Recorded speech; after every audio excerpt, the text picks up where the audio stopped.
आपके साथ बुलेटिन की शुरुआत बड़ी खबर के साथ करेंगे। चाईबासा से बड़ी खबर आपको बता रहे हैं। ब्लास्ट में घायल जवान शहीद हो गए। इलाज के दौरान घायल जवान शहीद होने की खबर है। आईडी ब्लास्ट में घायल हुए थे जवान। बड़ी खबर आपको बता रहे हैं। सीआरपीएफ के जवान सत्यवान कुमार शहीद हो गए। उड़ीसा में चल रहा था सर्च ऑपरेशन। केबलांग के जंगल में ब्लास्ट हुआ था। चाईबासा के जराई किला में तैनात थे। शहीद जवान का पार्थिव शरीर रांची के रिम्स लाया गया है। पोस्टमार्टम के बाद सीआरपीएफ कैंप में श्रद्धांजलि अर्पित की जाएगी। बड़ी खबर आपको बता रहे हैं। जंगल में सर्च ऑपरेशन के दौरान ब्लास्ट हुआ। ब्लास्ट के बाद शहीद जख्मी हुए थे, जिन्हें अस्पताल में इलाजरत रखा गया, लेकिन उनकी जान नहीं बचाई जा सकी। इलाज के दौरान ही घायल जवान शहीद हो गए। और देखिए इस पूरी खबर की अधिक जानकारी के साथ न्यूज़ 18 संवाददाता चाईबासा से रुपेश प्रधान फोन लाइन पर हैं। रुपेश, क्या कुछ अपडेट इस पूरी खबर को लेकर? जी देखिए, आज ये विस्फोट की घटना आज सुबह हुई थी, जब उड़ीसा और झारखंड की पुलिस सुरक्षा बलों के साथ उड़ीसा झारखंड सीमा क्षेत्र में केबलांग थाना क्षेत्र में सर्च ऑपरेशन चला रही थी। और ये सर्च ऑपरेशन पिछले कई दिनों से लगातार चल रहा था। केबलांग थाना क्षेत्र में जो आईडी विस्फोटक लूट की जो घटना नक्सलियों ने अंजाम दिया था, उसके बाद दोनों राज्यों की पुलिस और अर्धसैनिक बलों द्वारा उस क्षेत्र में लगातार अभियान चलाया जा रहा था, जिसमें सफलता भी मिल रही थी। और जो नक्सलियों द्वारा लूटे गए थे विस्फोटक, वो काफी मात्रा में बरामद भी किया गया था। इसी दौरान आज सुबह करीब 6 बजे के आसपास ये विस्फोट की घटना नक्सलियों ने अंजाम दिया, सुरक्षा बलों को निशाना बनाने के लिए, जो कि पहले से सुरक्षा बलों को निशाना बनाने के लिए नक्सलियों द्वारा प्लांट किया गया होता है। और इसमें जैसे बताया जा रहा है कि विस्फोट की जो घटना हुई, उसके चपेट में जराईकेला सीआरपीएफ कैंप के जो एएसआई हैं सत्यवान कुमार सिंह, वो उसके चपेट में आए और उसी समय उनकी स्थिति गंभीर बताई जा रही थी। उन्हें इलाज के लिए वहां से राउरकेला अपोलो अस्पताल में लाकर भर्ती किया गया, लेकिन इलाज के दौरान वे वहां शहीद हो गए। और चलिए इस पूरी खबर की अधिक जानकारी के साथ ओम प्रकाश न्यूज़ 18 संवाददाता रांची से भी हमारे साथ जुड़े हुए हैं। ओम प्रकाश, क्या जानकारी है आपके पास? जी बता दें कि नक्सलियों के खिलाफ झारखंड और उड़ीसा के द्वारा कॉम्बिंग ऑपरेशन चलाया जा रहा था, और इसी दरमियान एक आईडी ब्लास्ट हुआ, जिसमें कि सीआरपीएफ के जो जवान हैं वो आ गए, और हालांकि इलाज के दरमियान उनकी शहादत हो गई, जिसके बाद अब उनका जो पार्थिव शरीर है वो रांची लाया गया है। रांची के रिम्स में जो पोस्टमार्टम किया जाएगा, और उसके बाद ही शहीद जवान को जो श्रद्धांजलि है वो दी जाएगी। बता दें कि पूरी घटना में जो जानकारी है उसके अनुसार जो केबलांग थाना क्षेत्र में जो पहाड़ी और दुर्गम क्षेत्र के रास्ते हैं, उन्हीं जगहों पर ये पूरा जो ऑपरेशन है वो चलाया जा रहा था। और उसी दरमियान नक्सलियों ने सुरक्षा बलों को लक्षित कर ये आईडी ब्लास्ट किया, कि जिसमें कि ये पूरी घटना हुई। हालांकि इस घटना के बाद भी इलाके में जो सर्च ऑपरेशन है वो चलिए, बहुत बहुत शुक्रिया ओम प्रकाश और रुपेश हमारे साथ जुड़ने के लिए, तमाम जानकारी के लिए। बढ़ते हैं अगली खबर की ओर। चतरा से बड़ी खबर का रुख करेंगे। चतरा पुलिस की बड़ी कार्रवाई। 11.17 किलो अफीम बरामद हुआ है। 287 ग्राम ब्राउन शुगर जब्त किए गए।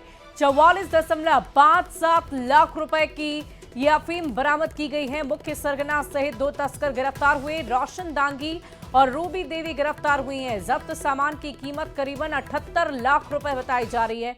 ब्राउन शुगर बनाने की मशीन भी मिली। पत्थलगढ़ा थाना क्षेत्र में पुलिस को बड़ी सफलता हाथ लगी है। बड़ी खबर आपको चतरा से बता रहे हैं। मुख्य आरोपी थे रोशन दांगी, वो फरार चल रहे थे।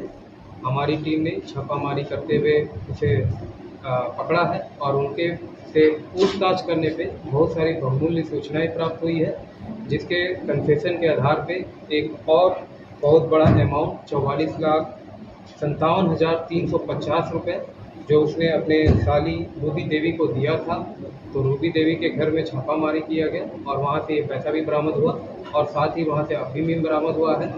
रोशन दांगी के कन्फेशन के आधार पे एक अन्य जगह छापामारी की गई है, उसका नाम अभी हम नहीं बता रहे हैं कुछ कारण से। वहाँ से हम लोग जिस मशीन से ये लोग अफीम बनाते हैं वो मशीन भी प्राप्त किया गया है, और वहाँ से हमें अफीम भी प्राप्त किया गया है। तो चतरा में सूखे नशे के कारोबार के नेटवर्क को तोड़ने के लिए पुलिस लगातार कार्रवाई कर रही है। और अभी 2 दिन पहले ही इसी थाना क्षेत्र पत्थलगढ़ा के कुम्हार टोला में करीबन 7 से 10 करोड़ की अफीम और ब्राउन शुगर को जब्त कर लिया गया था, जिसमें गिरफ्तार तस्कर मधु कुमारी ने रोशन दांगी का नाम लिया और आज की कार्रवाई भी उसी दिशा में की गई। पुलिस ने मुख्य सरगना रोशन दांगी को गिरफ्तार कर लिया। 2 तस्वीरें आपकी टीवी स्क्रीन पर हम आपको दिखा रहे हैं। 12 जून को जो बड़ी कार्रवाई की गई और उसी पूरे केस से संबंधित जब आगे की कार्रवाई पूरी की गई तो 14 जून को जो इस पूरे सरगना का मुख्य आरोपी यानी कि दांगी जो है उसकी गिरफ्तारी भी कर ली गई है। रोशन दांगी उसका नाम बताया जा रहा है, जिसकी गिरफ्तारी की जा चुकी है। लोहरदगा से एक बड़ी खबर का रुख कर लेते हैं। नशे के कारोबारियों पर कार्रवाई की गई है। 2 अलग अलग जगह पुलिस ने छापेमारी की। संदीप साहू के घर से कई किलो गांजा जब्त किया गया है। राजा साहू के घर से 3 किलो गांजा बरामद किया गया। 28 पैकेट अवैध गांजा बरामद हुए हैं। 46 किलो गांजा के साथ संदीप साहू गिरफ्तार हुआ है। जब्त गांजे की कीमत लगभग 20 लाख रुपए बताई जा रही है।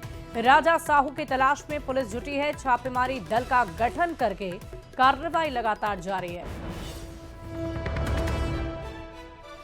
अररिया में संदीप साहू नामक व्यक्ति हैं, उनके घर पे भारी मात्रा में गांजा है और वो गांजा का स्टॉक यार्ड चला रहे हैं। इस संबंध में सत्यापन के लिए एक टीम गठित किया गया। वरीय पुलिस उपाधीक्षक समीर तिर्की के नेतृत्व में थाना प्रभारी किस्को अंचल के सर्किल इंस्पेक्टर और भी लोहरदगा से जो ऑफिसर थे उनसे छापामारी कराया गया। तो लगभग 28 पैकेट जिसका वजन लगभग 43 केजी के आसपास गांजा पकड़ा गया है। और अगली खबर जमशेदपुर से, जहां कपाली थाना क्षेत्र में दबंग युवकों ने पैसे नहीं देने पर दुकानदार की पिटाई कर दी है। पीड़ित दुकानदार ने बताया कि 4 से 5 की संख्या में दबंगों ने दुकानदार से रुपए मांगे और रुपए नहीं देने पर दबंगों ने दुकानदार के साथ मारपीट करते हुए दुकान में जमकर तोड़फोड़ कर दी। पीड़ित ने दबंगों पर आए दिन नशा करने के लिए रुपए मांगने का आरोप लगाया। फिलहाल पुलिस सीसीटीवी कैमरे की मदद से युवकों की पहचान में जुटे हुए है। वो कैश मांगा तो मैंने उससे मना कर दिया। मैं बोला कि नहीं अभी कैश नहीं मिलेगा, बाद में आइए, सेटलमेंट होगा, कल आएगा तो कल आप ले लीजिएगा। कितना कैश मांग रहा था? 20 रुपये मांग रहा था। अच्छा 20 रुपये? ऐसे ही 20-20 रुपये, 100 रुपये, 50 रुपये ऐसे हर बार मारते रहता है। तो स्कैनर में तुम्हारा डाल के जी तुमको बताया ही नहीं? बताया नहीं, बताता नहीं है। और हम बोल दिए कि अभी कैश नहीं है तो वो बोल रहा नहीं हमको चाहिए तो चाहिए। और अगली खबर गुमला से, जहां सदर अस्पताल के एसएनसीयू से एक नवजात बच्चे की चोरी का मामला सामने आया। आपको बता दें कि सीसई प्रखंड के रेखड़ा गांव में निवासी रत्नी इंदबाड़ ने 14 दिन पहले एक बच्ची को जन्म दिया। बच्ची के कमजोर होने की वजह से उसे एसएनसीयू वार्ड में भर्ती रखा गया था। शुक्रवार की रात बच्ची के साथ उसकी मां सोई हुई थी और तभी अस्पताल में नर्स की ड्रेस में एक महिला आई और बच्ची को गोद में लेकर निकलती हुई नजर आई। ये घटना शाम 7:38 की है। बताया जा रहा है कि बच्ची को गोद के लिए महिला लेकर फरार हुई। टीका लगाने के बहाने बच्ची को उठाया और चलती बनी। महिला चोर जिस पुरुष सहयोगी की मदद से बच्ची को बाइक पर ले जाती दिख रही है, उस बाइक का नंबर भी स्पष्ट दिख रहा है। और आपको बता दें कि बच्ची चोरी की घटना सामने आने के बाद अस्पताल प्रबंधन पर सवाल भी खड़े हो रहे हैं। लेकिन इन सब के बीच खबर तो ये भी आ रही है कि ये जो दोनों व्यक्ति बाइक पर आपको जाते हुए नजर आ रहे हैं, ये आपस में पति पत्नी हैं जिनकी गिरफ्तारी की जा चुकी है। तो 3 तस्वीरें आपको इस वक्त आपकी टीवी स्क्रीन पर दिखा रहे हैं। एसएनसीयू में भर्ती बच्ची की तस्वीरें हम आपको दिखा रहे हैं। नर्स की ड्रेस में एक महिला चोर है जिसकी तस्वीरें हम आपको दिखा रहे हैं। और तीसरी तस्वीर आप उस बाइक की देख पा रहे हैं जिसका साफ स्पष्ट नंबर भी नजर आ रहा है। और इसी बाइक पर सवार होकर पति पत्नी ने बच्ची की चोरी की और लेकर मौके से फरार हो गए। बच्चा ले जाते हुए एक महिला जो अपहरण पहनी हुई थी, नर्स के ड्रेस में थी, और ले जाते हुए भी नीचे एक बाइक पर बैठ करके चली गई। मैंने यहाँ एफआईआर कर दिया हूँ। थाना वाला को भी बुला करके सूचना दिया और थाना वाला आए थे। थाना वाला भी सीसीटीवी फुटेज देखे हैं और ले गए। और बड़ी खबर बोकारो से आ रही है, जहां एक रैयत ने कांग्रेस के प्रदेश महासचिव जवाहरलाल मेहता पर बेहद गंभीर आरोप लगाया है। जमीन के दस्तावेजों में छेड़छाड़ कर करीब 6 एकड़ जमीन पर कब्जा कर लिया गया, जिसमें डीपीएलआर की भी करीब 1.5 एकड़ जमीन शामिल है। पीड़ित रैयत मृत्युंजय चौधरी ने इसको लेकर बोकारो डीसी से शिकायत की, जिसके बाद डीसी ने इस पूरे मामले की जांच का आदेश भी दिया है। इस जांच रिपोर्ट के आधार पर आगे की कार्रवाई की जाएगी। हालांकि कांग्रेस नेता जवाहरलाल मेहता ने रैयत के आरोपों को पूरी तरह बेबुनियाद बता दिया और ये दावा किया कि उसके दादा ने जमीन बेची थी और उससे शिकायत है तो कोर्ट में चुनौती दे सकता है। जहाँ पे 10 डिसमिल है उसको 40 डिसमिल किया गया है। जिसके हिस्से में अगर 3 डिसमिल जमीन बनता है तो उससे 1 एकड़ 70 डिसमिल, किसी से 1 एकड़ 58 डिसमिल, किसी से 1 एकड़ 5 डिसमिल करके लगभग 6 एकड़ का अतिक्रमित किया हुआ है। कौन किया अतिक्रमित? ये सबसे पहले जवाहर माथाई शुरू किए हैं। जवाहर माथाई शुरू किए हैं। भाई तो 46 एकड़ जमीन है उस खाते पर, उनके द्वारा 2 एकड़ 4 डिसमिल जमीन उसका दादाजी बेच दिए। फिर 3.5 एकड़ से ऊपर वो कब्जा करके रखे हैं, जिसको 99 से पैसा भी वो आपने लिया है 3 लाख रुपया। वो 3 लाख रुपया 99 का बचाने के चलते इस तरह की बात कर रहे हैं, जो उनका बाप के नाम से उसका अकाउंट में लिया है पैसा। सत्यदेव चौधरी, सत्येंद्र चौधरी के नाम से उसका अकाउंट में पैसा 99 से लिया है। वो पैसा को बचाने का वो साजिश है खाली। बंगाल का एड्रेस बनाकर जमीन खरीदा, गलत बात, सरासर ये सब गलत बात। ये सब बात का कोई तुक नहीं है। ये सब बात कोई किसी पर आरोप लगाने के लिए वो स्वतंत्र हैं। अगर है उनको लगता है तो कोर्ट जाएं। डीपीएलआर ने सीओ को दिया है कि उसका जांच करके वो पूरी बात रिकॉर्ड उनके सामने रखे।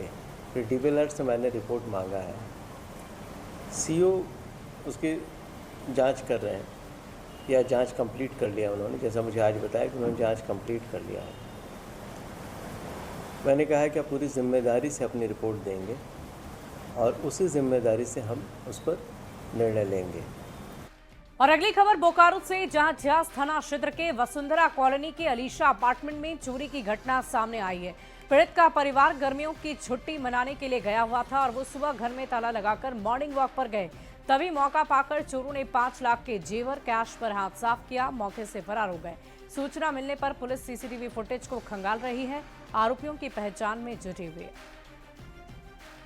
आया तो देखा घर में ताला बंद नहीं था, बोला तो फिर मैं देखा कि मुझे लगा कि मैं भूल गया ताला बंद करना, तो फिर फोन करके अंदर घुसा तो देखा अंदर आके देखता हूँ तो अलमारी टूटा पड़ा है, सारा सामान सब टूटा पड़ा। कितना का चोरी हुआ होगा?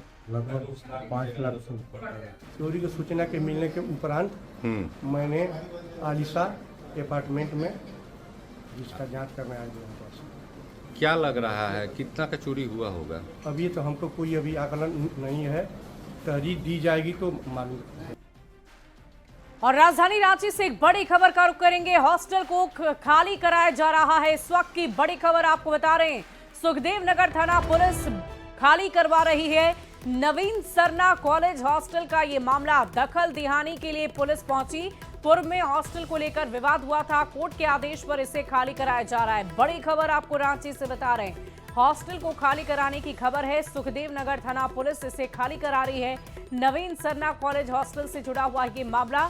और देखिए इस पूरी खबर के अधिक जानकारी के साथ रांची से न्यूज़ 18 संवाददाता ओम प्रकाश हमारे साथ फोन लाइन पर है। ओम प्रकाश, क्या है ये पूरा मामला, पूरी जानकारी दें। जी बिल्कुल, बात की जाए तो नवीन सरना जो आवास है उसे खाली कराने के लिए पुलिस प्रशासन बड़ी संख्या में पहुंची है। बता दें कि जो हॉस्टल है वो उसके जो संचालक थे उनके द्वारा ये जमीन जो है वो दूसरे को आवंटित कर दी गई है, जिसके बाद जो पुलिस प्रशासन है उसके द्वारा पूर्व में भी इसे खाली कराने का प्रयास किया गया था। हालांकि उस दरमियान काफी बवाल हुआ था, जिसके बाद मामला कोर्ट तक पहुंचा और उसके बाद कोर्ट के आदेश के बाद आज जो है वो इस छात्रावास को खाली कराने को लेकर पुलिस प्रशासन के साथ साथ जो मजिस्ट्रेट हैं उनकी भी प्रतिनियुक्ति की गई और इस दरमियान जो छात्रावास है उसे खाली कराया जा रहा है। हालांकि इस दरमियान हल्का फुल्का विवाद जो है वो भी देखने को मिल रहा है। प्रशासन भारी संख्या में विवाद को देखते हुए भारी संख्या में पुलिस बलों की तैनाती की गई और इसी दरमियान हॉस्टल को पूरी तरह से खाली कराया जा रहा है। जी चलिए, बहुत बहुत शुक्रिया ओम प्रकाश हमारे साथ जुड़ने के लिए, तमाम जानकारी के लिए। और देखिए आज विश्व रक्तदान दिवस है और इस मौके पर रांची सदर अस्पताल और बीएनआई के संयुक्त प्रयास से रक्तदान शिविर आयोजित किया गया है, जिसमें 500 यूनिट ब्लड जमा करने का लक्ष्य भी निर्धारित रखा गया है। पिछले कई सालों से बीएनआई ब्लड डोनेशन के लिए काम कर रही है और थैलेसीमिया पीड़ित मरीजों को खून उपलब्ध कराती है। रक्तदान करने वालों में रांची के एसडीओ के साथ ही कई ऐसे भी लोग शामिल थे जिन्होंने पहली बार रक्तदान किया है।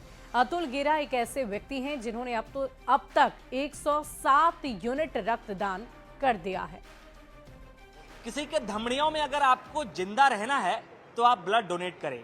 आज विश्व रक्तदाता दिवस के उपलक्ष्य पर राजधानी रांची में इसकी झलकियां देखने को मिल रही हैं कि आम से लेकर खास लोग सभी ब्लड डोनेशन के लिए आगे आ रहे हैं।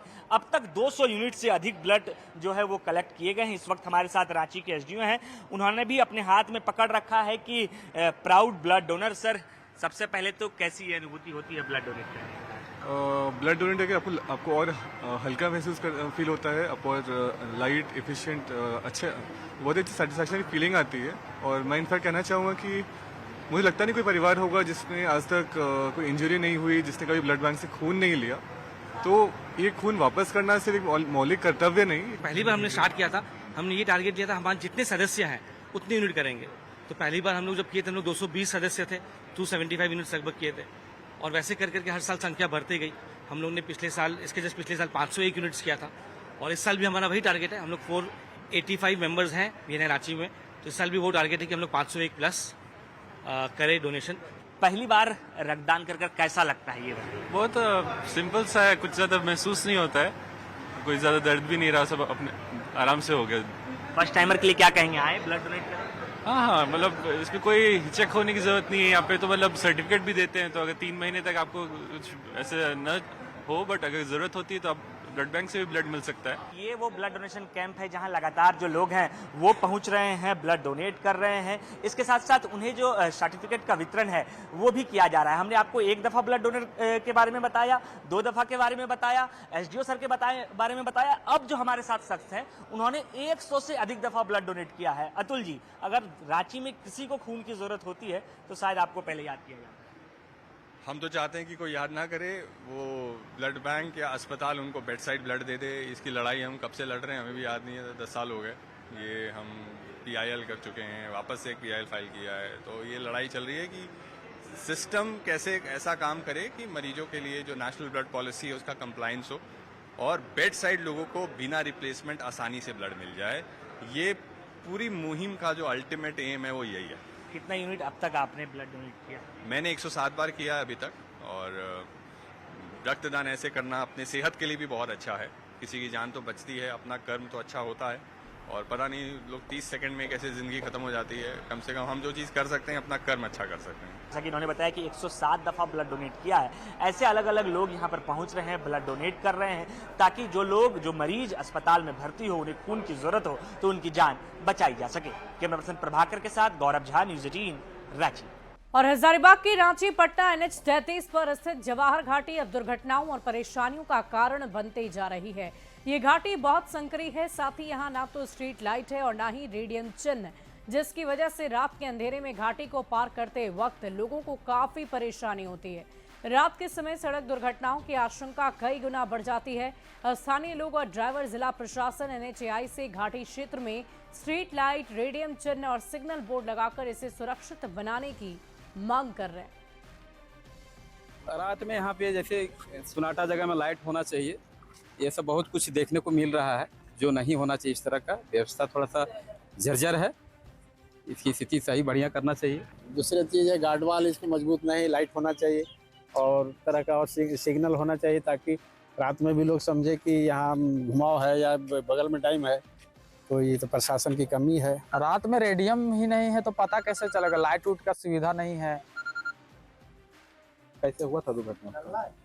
ये हमको पता नहीं चला सर कि आगे टर्निंग है कि क्या है, अचानक से पता चला तो फिर गाड़ी हम लोग का अनबैलेंस हो गए टकरा। अभी हजारीबाग और कोडरमा जिले के सीमावर्ती क्षेत्र में हूँ और आपको बता दें कि यहाँ की जो आपको तस्वीरें नजर आ रही होगी, यह जो है तिलैया डैम है और यह जो आपको पुल नजर आ रहा है, दरअसल इसे जो है लोग जवाहर घाटी के नाम से जानते हैं। लेकिन आए दिन जो है यहाँ पर सड़क दुर्घटना होती रहती है और इसके अलावा जो है सड़क दुर्घटना में कई लोग जहाँ घायल हुए हैं तो वहीं जो है कई लोग जो है वो उनकी मौत भी हुई है। बता दें इसके पीछे की अगर वजह की बात करें तो जिस तरीके से स्थानीय लोग यहाँ पर बताते हैं कि इतनी बड़ी घाटी है, इतना बड़ा डैम है, है, ऐसे में यहाँ पर जो है किसी तरह का रात्रि में लाइट का व्यवस्था नहीं किया गया है। दूसरी तरफ अगर बात करें तो आपको जो तस्वीरों में दिख रहा होगा कि यहाँ पर जो गार्डवाल बनाए गए हैं, पास में गार्डवाल नहीं होने की वजह से वाहन जो है अनियंत्रित होती है, कभी दो वाहनों के बीच टक्कर होता है और उसके बाद जो है कभी वाहन इस पानी में नीचे समा जाता है। तो अब देखने वाली बात होगी कि लगातार आए दिन जो दुर्घटनाएं हो रही है, इस पर जो है जिला प्रशासन और NHAI कब तक सजग होता है और उसके बाद जो है यहाँ पर लाइट के साथ साथ सिग्नल बोर्ड और गार्डवाल के साथ साथ जो है रेडियम की व्यवस्था उपलब्ध करवाती है। सुशांत सोनी, न्यूज 18, हजारीबाग। और अगली खबर जमशेदपुर से आपको बताएं, जहां मानगो जलापूर्ति योजना में लगातार गंदे पानी के सप्लाई की शिकायतें मिल रही है। मानगो जलापूर्ति योजना की देखरेख जल संसाधन विभाग से अब मानगो नगर निगम ने अपने हाथ में ले लिया। लोगों की शिकायत के बाद नगर निगम के अपर आयुक्त ने जलापूर्ति योजना का निरीक्षण किया। गंदगी और अधिकारियों की लापरवाही देखकर नगर अपर आयुक्त ने कर्मचारियों को फटकार लगाई, साथ ही हिदायत देकर जल्द से जल्द व्यवस्थाओं को दुरुस्त करने के निर्देश दिए। सवाल बना हुआ है कि मानगो जलापूर्ति का जो पानी है वो ठीक नहीं है, बल्कि उसका इंटेक वेल से लेकर के WTP में पानी का जो सप्लाई हो रहा है वहाँ से वो सही तरीके से नहीं हो रहा है। अच्छे से क्लोरीन यूज़ नहीं किया जा रहा है, अच्छे से फाइलम यूज़ नहीं किया जा रहा है। आज हम लोग यहाँ पे पूरे जो यहाँ के प्रतिनिधि हैं उनके साथ हम आए हैं और स्थानीय लोग भी हैं, उनके घर भी जा कर के हम लोगों ने देखा है कि मानगो जलापूर्ति का जो सप्लाई हो रहा है पानी वो कैसी है और उसकी जो क्वांटिटी है या क्वालिटी है वो पीने लायक है अथवा नहीं है। देखिए, मालूम चला कि नल में जो गाँव से पानी आ रहा है उसमें कीड़ा निकल रहा है। फिर सूचना मिला तो वहाँ पर जाएँ हम लोग, माननीय विधायक जी को भी हमने सूचना दी है। उसके बाद जांच के आदेश हुआ। अभी हमारे नगर निगम के विशेष अधिकारी आए हैं, सारा जांच कर रहे हैं, यहाँ भी किए हैं। जिसके घर में कीड़ा निकला है, जो पानी बाल्टी में रखा सब कुछ चेक किया गया है और जाँच चल रहा है और पाया गया कि ये प्लांट में बहुत सारा कमियां है। जो गंदगी दिखा, गंदगी का अंबार दिखा है, काई जमा है, पानी में कीड़ा दिख रहा है। हाँ, काई जमा है और मैंने हर चीज मतलब गंदा दिखा गया। और